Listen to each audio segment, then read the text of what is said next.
Dani Alves is back. What an absolute footballing legend, and I cannot really believe it, honestly. It doesn't make any sense. 38-year Dani Alves, and he's gonna be playing for Barcelona. It's surprising. Let's talk about it.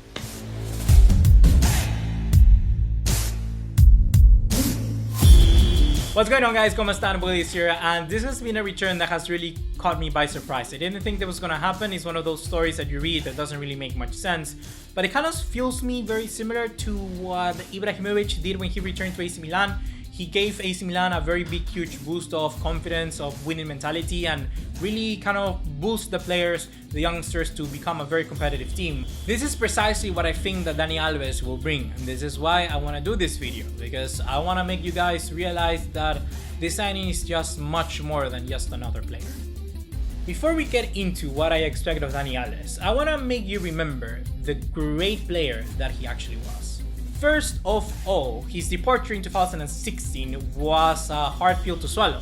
Even now, Barcelona haven't been able to replace Sergi Roberto, to Nelson Semedo, to Serginho Dest, and I'm sure that I'm missing a few players here and there, Alex Vidal for instance. And well, now he's back at 38, regaining his old position. How will he fit? Well, that is something that is yet to be discussed, but I believe that so far so good. Dani Alves is a player that has remained himself in very high competitive football ever since he left.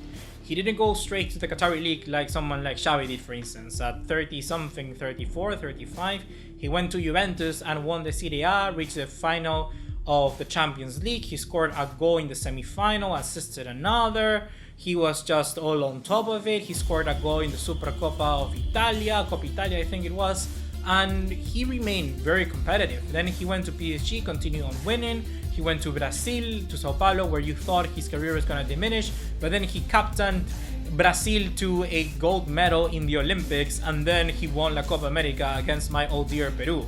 And Dani Alves was on front of it all. He was a really good, solid player that still remains to be, well, to see just how he will be able to communicate all this character back into the side. Let's remember that he is the most decorated player ever in history, and that is a huge feat. It really is. 38 years of age is quite a lot, and like I said, I'm not too sure how he's gonna be able to be physically. I think he's gonna be alright, but his speed is something that really worries me, because now La Liga is very much expansive. It isn't like before, so I'm gonna be very interested to see whether he can be still at the highest of his levels. I want to see also where Xavi will employ him, and that is now where we take a look at the expected things that I anticipate of Dani Alves. The first thing is that we must be a little bit humble in the way that we take into this player. We cannot expect jaw-dropping performances week in and week out. We have to take a look at a player that will be coming in whenever Serginho Dest needs a rest, or Roberto and Mingueza are being played in the preferred positions, in the center back and midfield respectively. This is where I believe that Dani Alves will be important. For games of experience, for games where we need a little bit of rotations, and games that we just need to pull a result out of the bag.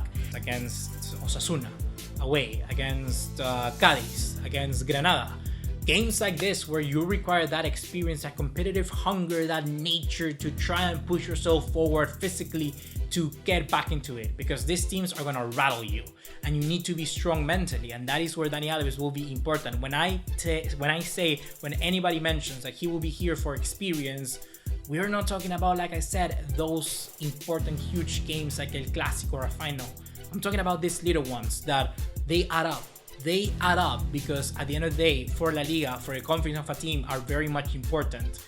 That is why managers like Pep, Klopp, they always value the league more than a Champions League of a cup, because it tells you consistently you are the better, you are the best, and that is where Dani Alves will come in handy. For those games where you need to rattle something out and just completely win. I don't know how to explain it. You just need to win. That's how it is, and that is where Dani Alves will be useful. Additionally, Xavi is a manager who likes to experiment a lot, and I don't want to say experiment in the sense that he doesn't know what he's doing. I very much want to say it in the sense that he just has so many options and he's so intelligent that he knows when to employ. When we take a look at Dani Alves, he can be a fullback, he can be an inverted fullback, he can be a midfielder. In Sao Paulo, he played most of his last games as a midfielder, as an attacking midfielder. I'm not saying he's going to be doing that at Barcelona, but maybe if you play an inverted fullback in Dani Alves, he can attack inside as a midfielder, and then you have extra cover for your defense. When you're playing very high up the field and you have control of the ball and you are trying to stretch your team out and suffocate the opposition side, just trying to combat those horrible defensive block that every single team plays in La Liga, that is where Dani Alves can come in useful, because he can be an extra player with legs at the back. However, the thing is that at this point of his career, when we talk about Dani Alves, the things that he can really give to a team are intangibles, are not what happens on the field, but mostly of it. We're talking about the accountability, we're talking about the ability to criticize yourself, your hunger to win, your competitive spirit. These things are very much important for these youngsters, and Barcelona have lost that for a very, very long while.